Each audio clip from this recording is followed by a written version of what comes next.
Hi friends, Stephanie Redfeather. It's been a little while since I've made a video, and that ties into the subject of what I want to talk about in this moment. And that is the value of listening and trusting divine timing.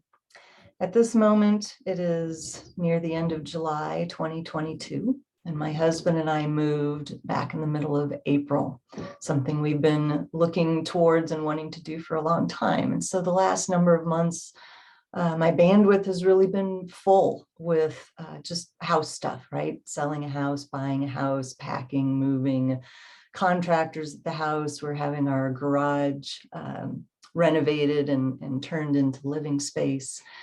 And so throughout this time, I really had to trust. I've had my business for over 15 years. And honestly, at the end of last year, end of December, 1st of January, I hit a burnout point and needed a break. So for the months of January and February, I talked to my husband and gave myself permission to just breathe, take it easy, not be in such a intense state of creating and producing, so that I could just rest and listen.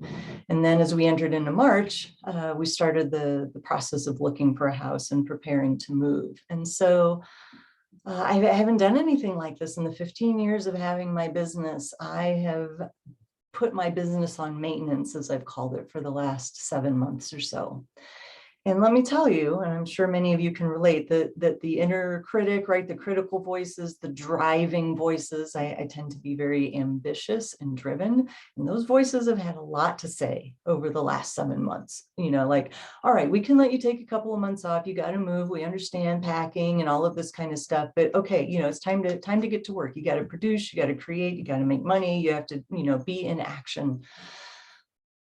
And my friends, that is such a masculine voice, that is such a yang influence. And one of the things that Spirit is really working with me right now on is deepening into my feminine, deepening into my listening, deepening into rest and quiet and purging my nervous system. And multiple things have been playing together. I am 52. I'm actively in menopause, hot flashes, you know, those sorts of things. So there's a massive change happening in my body.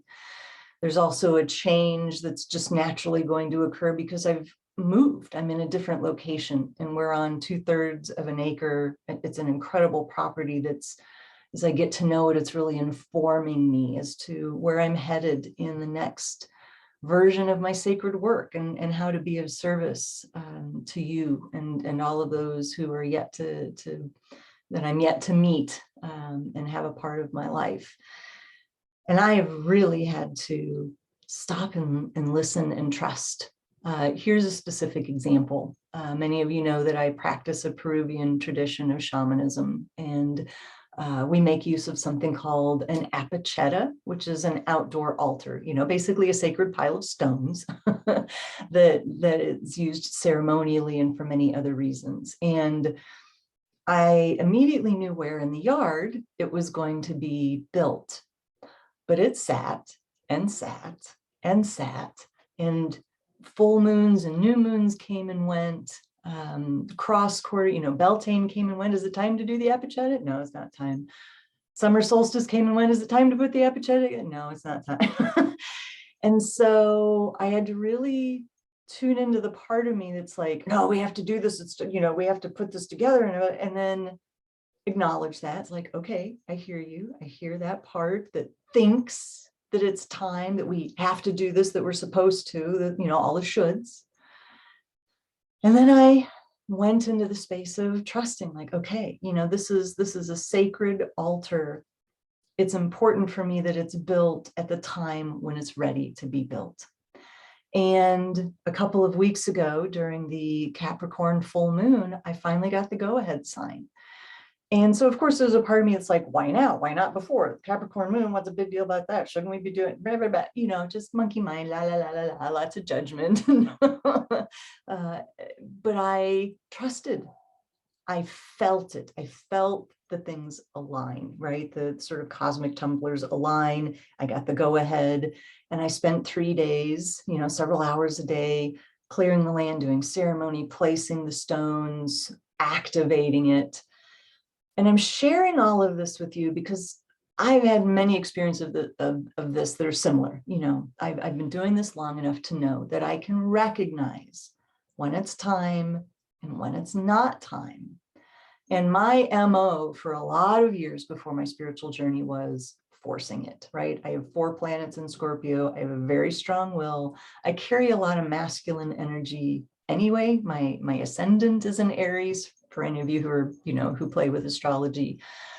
And so I did a lot of by godding, right? Shove that square peg in that round hole, make it fit because I want to by God, And so a big part of my spiritual awakening was reclaiming the feminine and learning to be in the flow and trusting the timing of things. And so I'm just sharing this with you.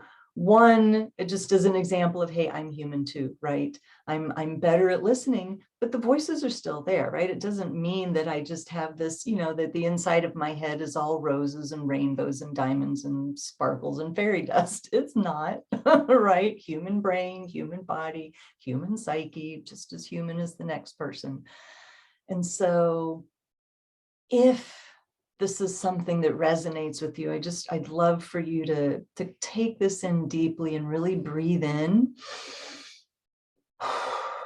that when it's time for something. There may be something you're waiting for right now. You're waiting for the go signal. And I bet you also have an experience in your life that you can relate back to of not waiting for the right time, forcing it, doing it prematurely.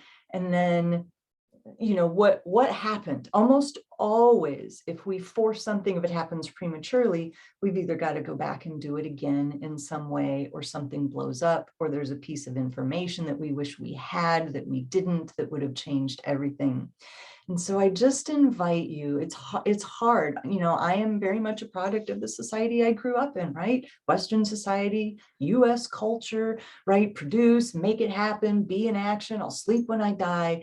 So I am still in the process of deprogramming all of those influences. And I'm taking a deep breath in this moment because just talking about that gets my nervous system all wound up again.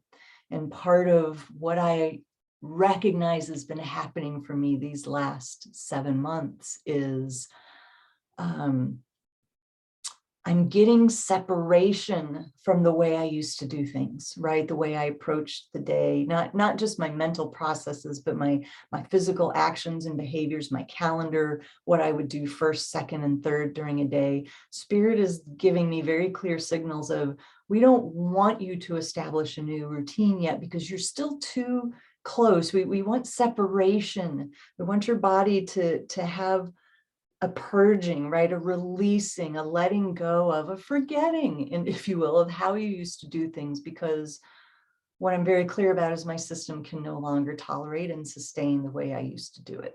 And so I am learning a new way. You're seeing it as it's unfolding, as it's happening. And so I hope this ministers to you in some way, gives you permission, gives you some languaging, or maybe gives words to something you're experiencing but didn't quite know what it was. So divine timing is always working in our favor. It's just a matter of us listening and trusting it.